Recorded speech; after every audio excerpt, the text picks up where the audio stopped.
Hi, this is Brooks, and welcome back to Breakthru Chinese. Today's program is the first in a series where we discuss key concepts that have shaped our approach to teaching Chinese. In the past 10 years we've been working on this project, we've observed that Chinese has several unique characteristics that set it apart from almost every other major language. Just to recap, these key concepts are: Chinese is really three distinct language systems, Chinese is a visual language, and homophones are a big deal in Chinese. Today's program covers the first of these three concepts, that Chinese is really three distinct language systems: a written language, a spoken language, and a phonetic guide. It may seem counterintuitive to look at Chinese this way, but it helps us to better understand the language if we can distinguish between these three systems.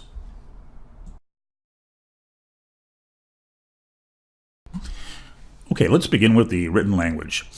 English has one written form, but there are two variations of written Chinese.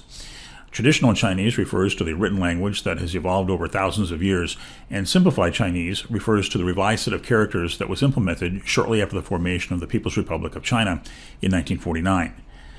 At that time, China was largely an agrarian society, and many Chinese didn't have access to formal education. So the goal of simplified Chinese was to improve literacy rates. The primary difference between traditional and simplified Chinese is that the latter has far fewer characters, and most characters have fewer strokes. At one point, traditional Chinese characters numbered in the tens of thousands.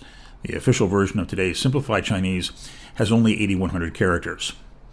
So even the Chinese government realized that Chinese is quite complex. But traditional Chinese is still in use, primarily in Taiwan, Hong Kong, and Macau.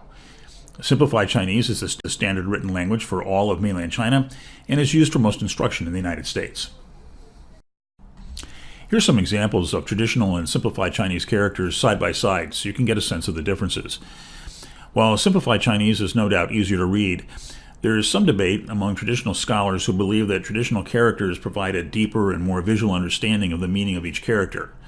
And while we teach only simplified characters, we'd have to agree.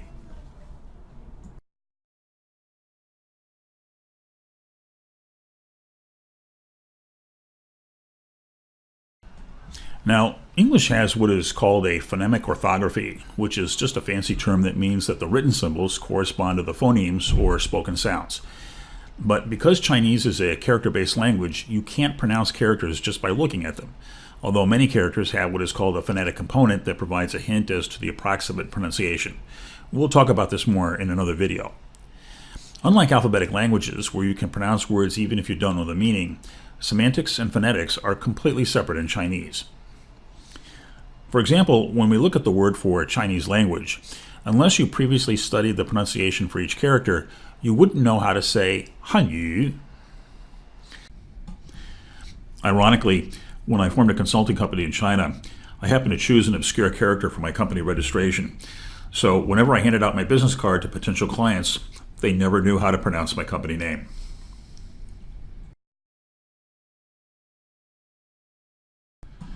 Okay, let's talk about spoken Chinese. Depending on how you count, there are 7 or 8 major spoken dialects and hundreds of local dialects still in use throughout mainland China. The most well-known include Cantonese, Shanghaiese, and Sichuan, as well as the original Mandarin dialect, shown in green on the map, which actually had at least 8 major subdialects across northern and central China. It's important to note that in mainland China, all spoken dialects use the same written language. On the other hand, each dialect has its own vocabulary, pronunciation, and grammar. The differences between them are so great that Chinese from different regions frequently can't understand one another. In the example shown, you can see that Shanghai and Mandarin dialects use 2 entirely different characters for the word I or me. In an effort to unify the new PRC with a single language, in the 1950s the government established a standard spoken dialect for all of mainland China. In Chinese, it's called Putonghua, which means the common speech. In the West, we refer to it as Modern Mandarin or just Mandarin. Modern Mandarin's vocabulary, pronunciation, and grammar includes elements from all of the major dialects that have been in use throughout China, but mostly it's derived from the original Mandarin dialect used in Beijing and parts of the Northeast. The government has mandated that all news broadcasts, TV shows, and movies use Modern Mandarin, but because anywhere from 30 to 40% of the mainland population still doesn't speak Mandarin, these shows all have subtitles in simplified Chinese so everyone can understand what's being said. Just as it's difficult to infer the pronunciation of a Chinese character, it's also difficult to associate a character with a spoken sound. The reason for this is that homophones are far more prevalent in Chinese than in English. Finally, unlike alphabet-based languages, Chinese needs a third phonetic system for standard pronunciation. For modern Mandarin, this phonetic system is called pinyin, which literally means spell the sound. Because each Chinese dialect has different pronunciation standards, when we use the term pinyin, we're referring to the phonetic guide only for modern Mandarin.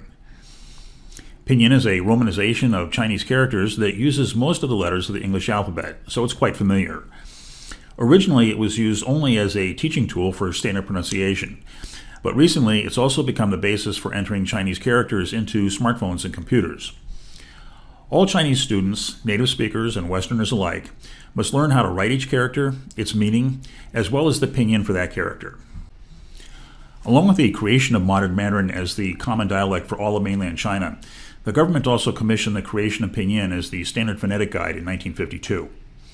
And although modern Mandarin is a composite of the pronunciation of different dialects, it's most similar to the pronunciation styles used in Beijing and Tianjin.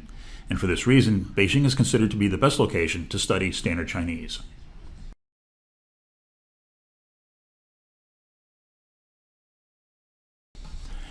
There's a pinyin for each of the 8,100 entries in the table of Standard Chinese characters. A few characters have more than one pronunciation, so they have one pinyin for each pronunciation. Each pinyin consists of a beginning sound called an initial and an ending sound called a final, pronounced as a single syllable. There's 412 unique pinyin combinations. All pinyin are exactly one syllable, and the pronunciation doesn't change regardless of the context in which a character is used. In our example, the characters han and yu are combined to form the word hanyu. The pronunciation of han and yu don't change when they're combined to form a word.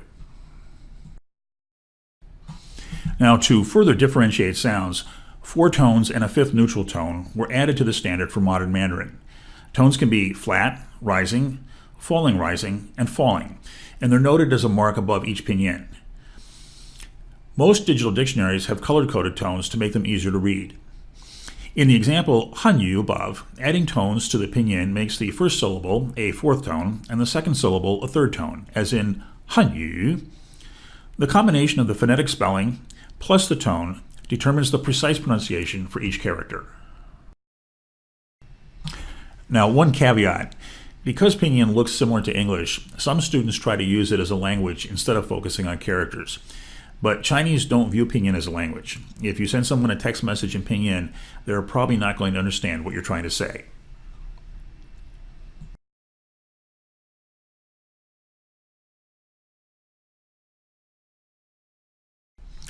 On the other hand, pinyin is now widely used to enter characters in computers and phones.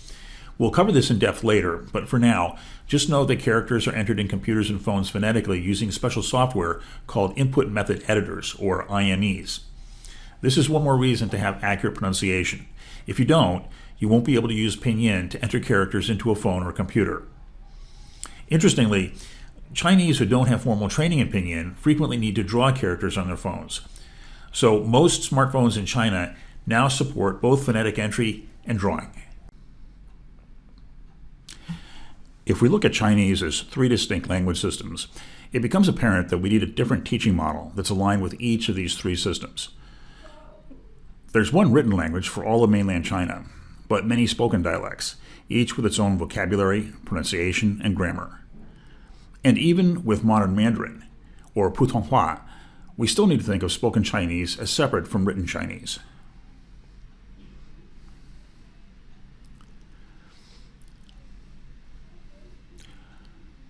Written Chinese is not alphabetic, so a separate phonetic guide is needed to learn character pronunciation.